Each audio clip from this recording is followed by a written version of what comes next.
तो इसकी सबसे कमजोर कहानी है, लेकिन हाँ ठीक है। निमंत्रण लिखते हुए प्रेमचंद चारवाक बन गए हैं। चारवाक लोग ब्राह्मणों पर खूब चोट करते थे कि सारी व्यवस्थाएं, श्राद्ध व्राद्ध, ये सब व्यवस्थाएं ब्राह्मणों ने अपने हिसाब से बनाई है ताकि खूब खीर मालपुआ खाएं।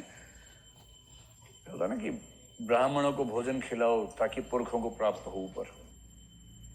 इससे कोई इलॉजिकल बात हो सकती है? चारवाकों ने कहा कि ग्राउंड फ्लोर पर रखा हुआ खाना तुम बिना टच की फर्स्ट फ्लोर पे पहुंचा के दिखाओ ना, ऊपर पहुंचाओगे। एक फ्लोर तो दिखा दो मैं कैसे पहुंचता है। और आज तक कोई पुरोहित नहीं पहुंचा पाया, और है तो है। और उससे क्या हुआ, ब्राह्मणों में पुरोहित वर्ग है, जो पुरोहित वर्ग इसी पे टिका रहता है कि दावत का मौका मिले, श्राद्ध हो, और खुद को, पत्नी को, सारे बच्चों को तैयार कर लेता है उसी तरह से। 5 बच्चे हैं, बहुत छोटे भी हैं, और वो कह रहे हैं रानी जी से कि 2 प्लेट को ये भी निपटा देगा, अब छोटा मत समझिए इसको, अच्छी ट्रेनिंग दी है इसको। पत्नी कह रही है 1 प्लेट ले भी आना। कह रहा शर्म नहीं आती, इससे अच्छा लगता है। तुम भी भेष बदल लो आदमी का, तुम भी चलो साथ में, बोलना मत, बस चुप रहना। अब पति पत्नी 5 बच्चे, पूरी मालगाड़ी जा रही है, सोचिए, रानी जी के निमंत्रण पे। फिर अपने एक दोस्त को बुला लिया, ज्यादा लालच हो गया पंडित चिंतामणि ने। चिंतामणि जी के चक्कर में, एक तो है मोटेराम शास्त्री, देखिए नाम भी, कुछ नाम होते हैं जन्म से नहीं मिलते, कर्मों से अर्जित किए जाते हैं।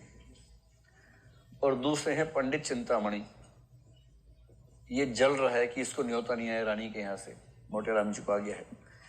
मोटेराम जी से कहे कि आप भी आना और कुछ और ब्राह्मणों को लाना। बोले किसी और क्यों ले जाऊंगा, घर में है तो सिर्फ 5 छोटे छोटे ब्राह्मण, उन्हीं को ले जाता हूँ। सबको ट्रेनिंग दी है बाकायदा कि पूछेंगे पापा का नाम तो तुम ये बताना, तुम ये बताना। उनमें से एक भूल गया। रानी ने पूछा छोटे वाले से, पता पापा का नाम? भूल गया, उसको याद ही नहीं आया। फिर बाप ने साथ जाके यूं मारा, ये नाम था तेरे बाप का, फिर से बोल दिया। रानी को शक हो गया और बाद में पकड़े ही गए, अपमान हुआ। कुल मिला के इतना भाव है कि ये पुरोहित वर्ग जो है, खाना और मलाई खाने के नाम पे किसी भी हद तक गिर सकता है। और समय आ गया है कि इन लंपटों के चक्कर से बाहर निकलिए। अगर भगवान से संवाद कर रहे हैं तो सीधे कम्युनिकेशन कीजिए, बजाय ऐसे लोगों को आमंत्रण देने के। अंतिम कहानी 16वीं कौन सी थी? मुफ्त का यश। हाँ, यही बहुत सही चीज है। ऐसा जीवन में एक आध बार आपने देखा ही होगा। मुफ्त का यश में एक तो है मैं होते कौन सी शैली हो गई, और एक है बलदेव। बलदेव सिंह है, ऐसा कुछ नाम है, बलदेव सिंह। ऐसा हम लोग भी करते ही होंगे जीवन में, कभी आपने भी शायद किया होगा कि बलदेव सिंह का कोई काम फंसा हुआ कलेक्टर से, और बलदेव सिंह को ये पता है कि मैं कलेक्टर को जानता हूँ। बलदेव सिंह ने मुझे कहा कि सर आप कह देंगे ना तो थोड़ा सा काम हो जाएगा। अब मैं मना भी नहीं कर सकता हूँ, खराब लगेगा। कहना मैं ना चाहता हूँ, ना मेरा इतना अच्छा लिंक है कि मैं कहूँ। तो मैंने इतना ही कहा कि अच्छा मैं कोशिश करूंगा। ये सबसे अच्छा तरीका टालने का होता है, मैं कोशिश करूंगा, मैं प्रयास करूंगा। उसने कहा नहीं, बाई चांस काम हो गया अपने आप। और बलदेव सिंह को लगता है कि इसने कहा था इसलिए हुआ है। बलदेव सिंह जी धन्यवाद करने आए हैं, और ये मक्कार आदमी ये नहीं कह रहा कि मैं कहना भूल गया था।